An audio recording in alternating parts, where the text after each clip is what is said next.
Oh, go ahead. I'm the other one of the old fogies that she said, oh God, we don't want to spend all day with those damn people. You know? But anyway, she's kind of made my life a little bit miserable in one respect with this damn organizing. I mean, she has gotten married to fold this stuff like it just came out of the box. She's got my friend Larry McCarty doing this like it just come out of the box. I can't go into none of these closets and get anything out unless I think I'm at Walgreens or Woolworths or any of those damn places. Oh, you are old. Those parts over there in Heart Ranch. But I mean, she has completely changed my life on that aspect of it. But we love you. For everybody, for Becky, her friend from Springfield, Missouri, area down there, wife and I, Pat. But we met Danny and Becky in the Black Hills. Since we met several around here. But you never know when you're passing through life. You meet a lot of people, but every now and then you meet certain people, and it seems like things just click. And right off, you know that you're going to be close friends, and we have been from that time forward. And it's been mentioned about Danny and Becky, especially is one year at the Black Hills. Well, my sister and brother-in-law was visiting from Canada, and their motorcycle broke down, and Danny and Becky gave up riding that day and hauled them around in their pickup truck so they could go into Sturgis with the rest of us and all that, and gave up the sacrifice their day of riding. But Becky has been a real close friend, and I've got two sisters of my own. And as I told her here a few months back, when she found out her problems, I told her then that I love her just like my own sisters, and I really mean that.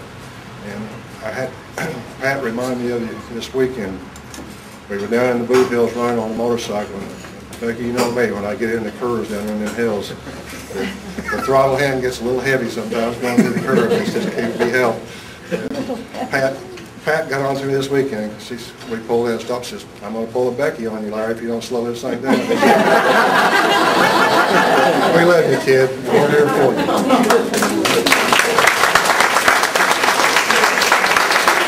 Hide is this crooked arm, because if somebody in this room is blamed for this, see what I mean? That's it. We all know who I don't want to mention his names, but Jack's sitting right there. Well, I'm coming to something like that pretty quick here. I used to have a cast on here. It was supposed to be on for like 6 weeks, and I think it was on there for 2.5 because somebody talked me to cut it off. Yeah, somebody talked you in there. I just want to get up here for everybody and say, I can't hardly do this, but how much I love Becky, sister I never really had, and I do. And I want to end this on a good note. I just want to know what you guys mean when you keep saying Chris who.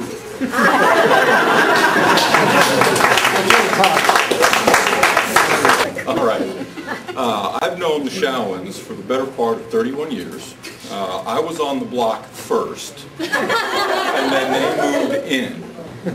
And over the course of 31 years, I've been associated with Dennis. We've been real close friends, closer than brothers in most aspects. But these days, there's a term for you younger folks. When I describe it, I won't mention it, but you know what I'm talking about. When a real hot mom moves on to the block. Now, I gotta tell you, and I think Dennis kind of suspected this, but I don't know if he ever knew, but there are a lot of times I came over to your house to visit you that I knew your mom was there, and I wasn't necessarily there just to visit you. I got to talk to your mom. And when Chris and Dennis got married, and y'all saw the picture up there of her in that blue gown, I walked over to her before the whole thing started. I looked at her and I said, why don't you and me just run away together? And she gave me just the biggest hug. That was my one chance, and it just never ever happened. So to me, Becky, you will always be the hottest, sexiest mom on the block. Always.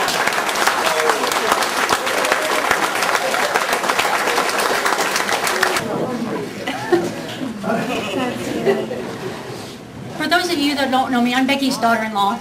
And you talk about high standards. They say that a man marries his mother.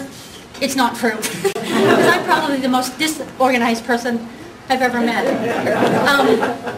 I've been married for 9 years, Dennis. And sometimes, I've known Dennis for 20 some odd years, so almost as long as Rick, but not quite. And Dennis and I have always been really good friends. I have a funny story, sort of, about Becky's organization. They were in South Dakota one time, and we were at their house sitting because they have the big screen TV. And we called Becky because we couldn't find something. And we were like, Becky, where is this? And she says, if you go up into my office, it's in the, she has this little drawer thing. She says, it's in the third drawer on the left side. I'm like, okay, so I went up there and wow, there it was. Don't know what it was, but I just remember there have been several occasions that we've been able to call her and say, where is this? And she can tell us. I probably learned tons from Becky. I don't know that I'm probably not what she expected, but I've learned so much from her.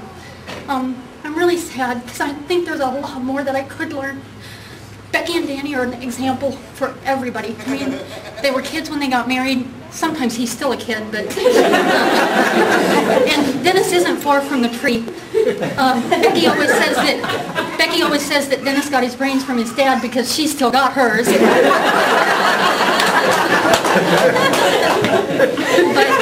I don't think I could have gotten better in-laws. I love my in-laws. They're the greatest people.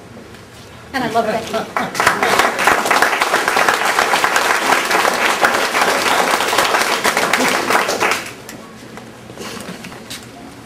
Oh, boy. Ready? Keep it short. I don't know which one to tell first. Back to this deal about Becky being a hot chick. I have a nephew who at the age of 25 got an illness and he ended up blind.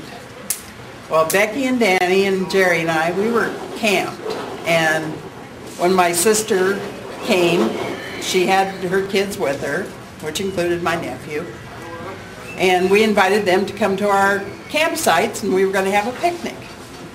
Well, my nephew Jim, the guy stands this tall and he's huge. Just huge. But he's a big teddy bear. Anyway, he got to talking with Becky a little bit, and pretty soon he had Becky come and sit on his lap. And he says, well, I can't see you. He says, what do you look like? And she says, well, I've got luscious blonde hair. My measurements are 36, 24, 36, and I'm gorgeous. And he says, I don't want to make your husband mad. I hadn't convinced. And for quite a few years, I used to go on Friday mornings and I would pick up Becky's mother and Becky's Aunt Betty, and I would take them to get their hair done and go shopping. And from my mother, I got the gift of gab. That's why I can go on and on. The battery's dead. Anyway. Ran out 10 minutes ago. Okay, well, I'll just keep talking then. Anyway, Becky's mom mentioned to her one time, she says, I just can't believe the number of people that Karen knows when we go out. And Becky started laughing. She says, she don't know those people. She just talks to anybody.